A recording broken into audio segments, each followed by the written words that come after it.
Magandang araw mga ka-X-Crew, narito ang mga pinakamainit na balita ngayong araw.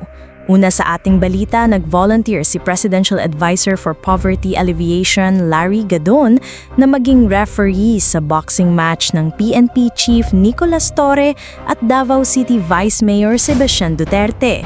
Sa isang video clip na ipinadala sa mga mamahayag, ipinahayag ni Gadon na nag-aalala siya sa kaligtasan ni Duterte at posibleng magkaroon ng seryosong pinsala dahil sa lakas ni Torre.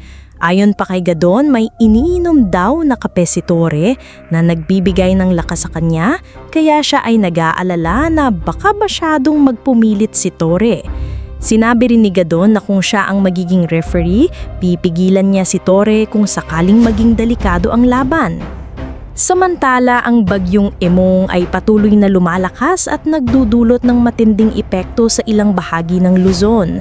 Ayon sa 5 PM weather update ng Pag-asa noong Hulyo 24, bumagsak na ang bagyo sa Burgos, Pangasinan at ang mga lugar tulad ng southwestern portion ng Ilocos Sur, northwestern portion ng La Union at extreme northwestern portion ng Pangasinan ay isinalalim sa signal number 4.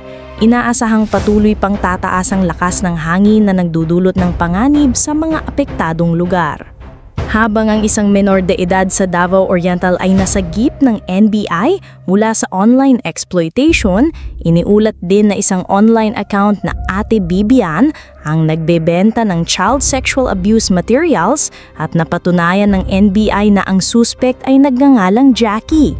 Agad na itinutok ang operasyon ng NBI na nagresulta sa pagkaaresto ng suspect habang ang menor de edad ay nailigtas at inilipat sa mga social worker. Samantala, nagbigay ng reaksyon si Iloilo Rep. Jeanette Garin hinggil sa issue ng Red Carpet Walk sa State of the Nation Address o SONA. Ayon kay Garin, mas mahalaga raw na marinig at maintindihan ng mensahe ng Pangulo sa halip na magtuon ng pansin sa marangyang seremonya.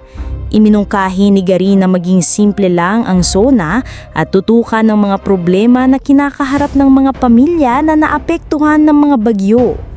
Isa pang kontrobersya ang lumabas mula sa social media kung saan tinawag ng netizens na duwag si Davao City Acting Mayor Sebastian Baste Duterte. Ito ay dahil sa mga kondisyon na kanyang inilatag bago maganap ang charity boxing match nila ni PNP Chief Gen Nicolas Torre. Ayon kay Duterte, hinihiling niyang ipag-utos ng Pangulo na sumailalim sa drug test ang lahat ng elected officials bago maganap ang laban. Hindi nagustuhan ng mga netizens ang kondisyon at tinawag si Duterte na duwag sa kabila ng kanyang hamon na magsuntukan. Isa pang kontrobersyal na balita ang nangyaring landslide sa Cavite kung saan 3 construction workers ang hinalaing nasawi matapos matabunan ng kanilang baraks sa silang. Isinasagawa na ang search and retrieval operation ng mga otoridad upang mahanap ang mga nawawalang mga biktima. Samantala, tumutok din ang PPA at DOT sa pagpapalawak ng mga pantalan sa Northern Mindanao upang palakasin ang industriya ng turismo sa rehiyon. Pinangunahan nila ang pagpapalawak ng mga pantalan tulad ng Port of Balinggoan at Port of Benoni upang magbigay daan sa mas maraming bisita at masigurado ang kaligtasan ng mga biyahero. Ngunit habang tumataas ang bilang ng mga apektadong pamilya ng mga bagyong dumaan, patuloy ang pamamahagi ng tulong ng iba't ibang ahensya tulad ng PDEA at mga lokal na pamahalaan sa pamamagitan ng mga relief operations at medical assistance. Lalo na sa mga nasalanta ng pagbaha, patuloy na binibigyan ng relief goods at medical attention ang mga biktima.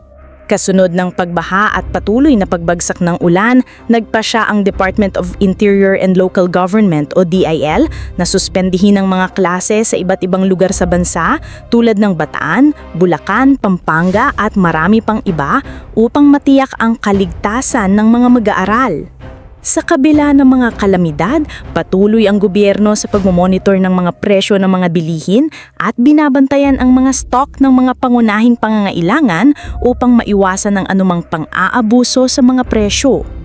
Ang mga lokal na pamahalaan ay nagbigay din ng update kaugnay sa mga proyekto tulad ng flood control na patuloy na pinapagawa sa iba't ibang bahagi ng bansa upang maiwasan ang mga pagbaha at iba pang kalamidad sa hinaharap.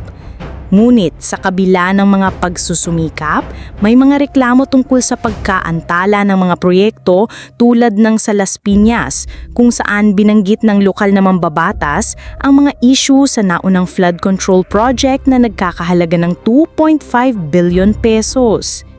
Sa mga balitang pang-ekonomiya naman, ipinahayag ni Camarines Sur Governor El Rey Villafuerte na bukas ang kanilang probinsya sa foreign investors at tutuon ang kanilang pamahalaan sa mga proyektong magpapalakas sa ekonomiya tulad ng renewable energy development at fiber optic networks. Sa kanyang pahayag, inanyayahan niyang makipagtulungan ng mga negosyante sa pamamagitan ng public-private partnerships upang magkaroon ng mas maraming trabaho at pag-unlad. At bago tayo magtapos, nagbigay naman ng reaksyon si Senator Panfilo Lacson ukol sa charity boxing match nila Torre at Duterte. Sinabi niyang handa siyang bumili ng tiket gamit ang isang buwang pensyon niyang retiradong 4-star police general kung sa mga nasalanta ng kalamidad mapupunta ang kita ng laban. Kung matutuloy ang laban, sinigurado ni Torre na magbibigay siya ng ayuda sa mga apektadong pamilya kahit hindi sumipot si Baste Duterte. Dito nagtatapos ang ating mga balita ngayong araw. Patuloy na sundan ng X-Crew para sa mga susunod na updates. Maging sigurado po tayong lahat at huwag kalimutan na mag-ingat sa patuloy na pag-ulan at mga kalamidad. Ako si Annabel at ito ang X-Crew.